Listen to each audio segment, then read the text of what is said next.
We have the distinct privilege today of having our governor to come visit with us. He is a busy man, and we thank him for taking the time out of his schedule to come and meet with the county commissioners this morning. He was born and raised in Nash County. He attended UNC Chapel Hill on a Moorhead scholarship. After earning a degree at UNC, Governor Cooper returned to Nash County to practice law and raise a family with his wife, Kristen. Governor Cooper has served North Carolina for 30 years in public office, beginning in the North Carolina House of Representatives, later elected to the North Carolina Senate, before becoming our state's 48th Attorney General, and now 75th Governor. Please join me with a very warm welcome for Governor Cooper.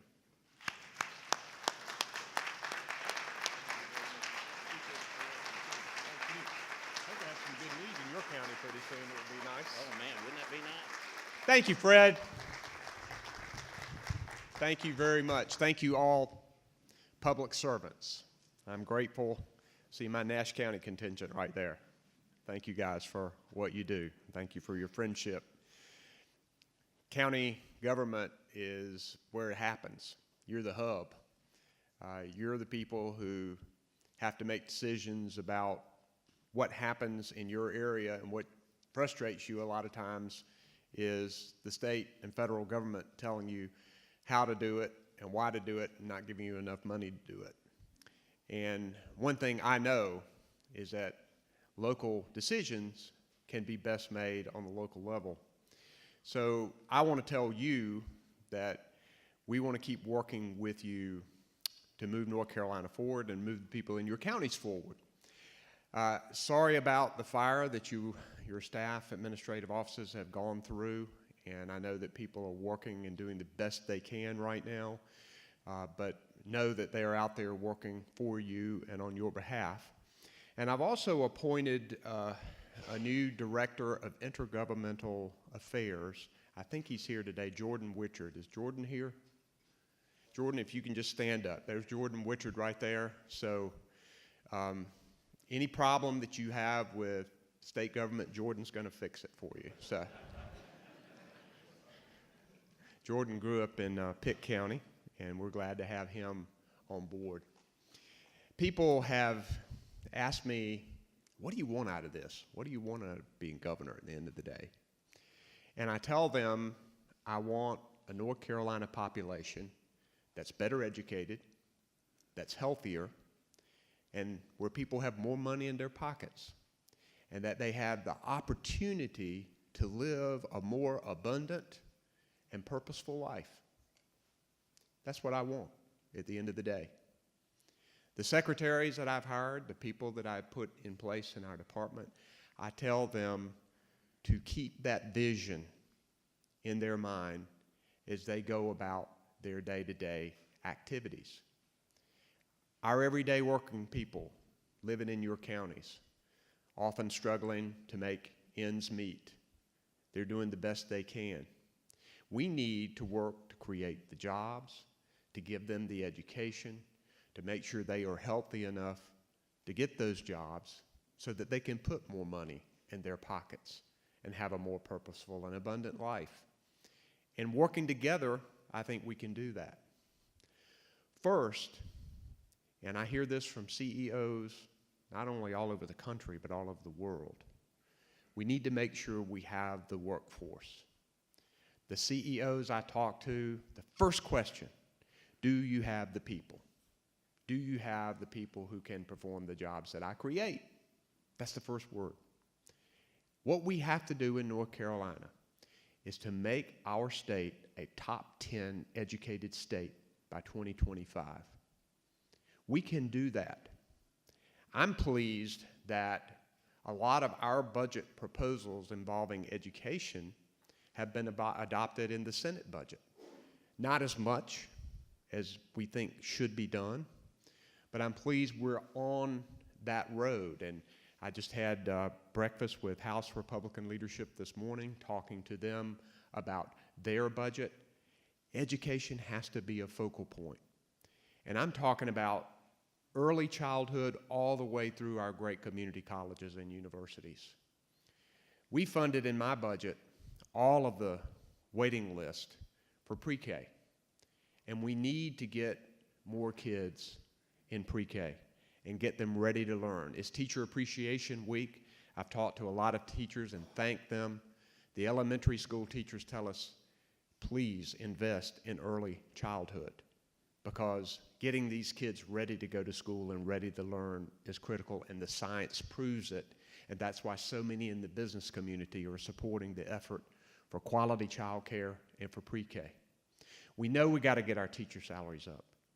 My budget proposal puts us #1 in the Southeast in teacher salaries in 3 years, at the national average in 5 years. We can do it. We need to improve our per pupil expenditure. We need to give you help on the local level as you deal with the boards of education in your county to make our schools the best that they can be, and we need to demand performance from them. And we need to make sure we invest in our community colleges and our universities, which are our economic engine. Your community colleges are out there with customized training, are helping us as we recruit these jobs all over our state. And we've had job announcements from the most rural county to the most urban county in the last 4 months. And as your governor, I'm going to personally consider it my mission to be out there recruiting every single day to get jobs to this state. We want to work with your economic development people. We want to make sure that we're working together to not only improve education, but make sure the economic opportunities are there. One of the things that I know we've needed in economic development is stability. So what I have done, I put in a commerce secretary who's from Eastern North Carolina, but worked in Raleigh, knows economic development, Tony Copeland. He's going to work closely with the Economic Development Partnership. We decided not to blow that up because I think companies want stability. We now, I think, have reached stability with the General Assembly regarding incentives. I think we need to improve the job development incentive grants for Tier 1 and 2 counties. And so I think we now have the system in place. We've repealed House Bill 2. We still have more work that we need to do to fight discrimination. But I think we're now in a position to really take off.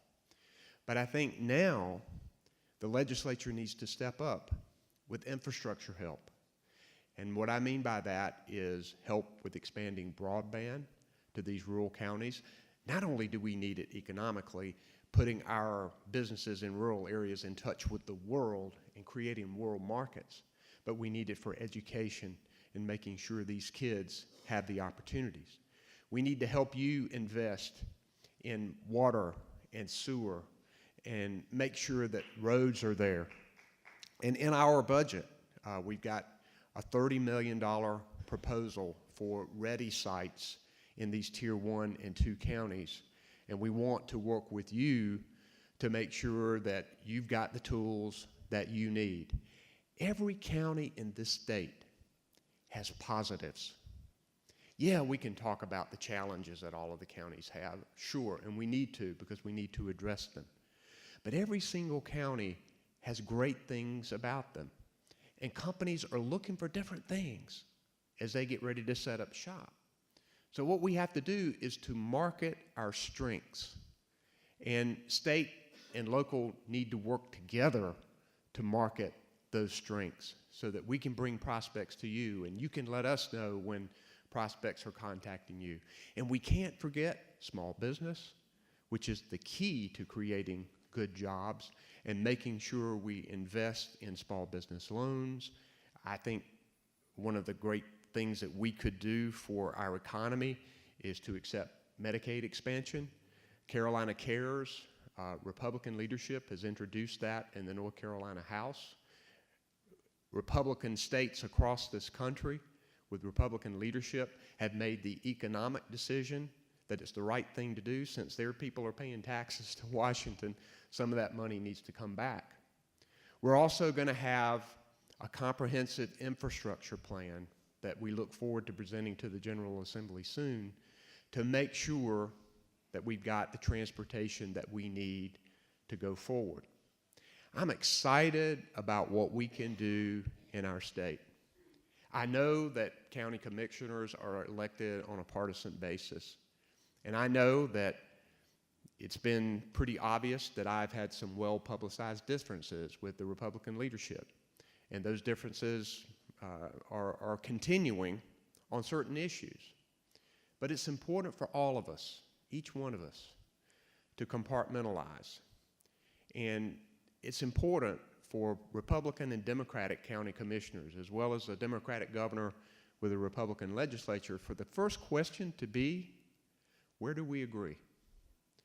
Where can we find consensus to go forward? That's what we all should be asking each other, because we've never been as polarized politically as a state and as a country as we are right now. And I think people are yearning for leaders who will try to find consensus, who will try to bring people together, who will try to find common ground. And I urge each one of you in your counties to do that. Some of you are doing that beautifully. Some of you work together well. And it's not to say that we're not going to have differences and that we're not going to fight about those differences. And it's okay, because that's what democracy is all about. But let's not let it poison the water for us to be able to work together on other things, which our citizens expect us to do. So I look forward to continuing to serve as your governor. It is the greatest honor of my life. I pledge to you I will work hard every day to move our state forward and to make sure that people are more prosperous. I see positive things ahead.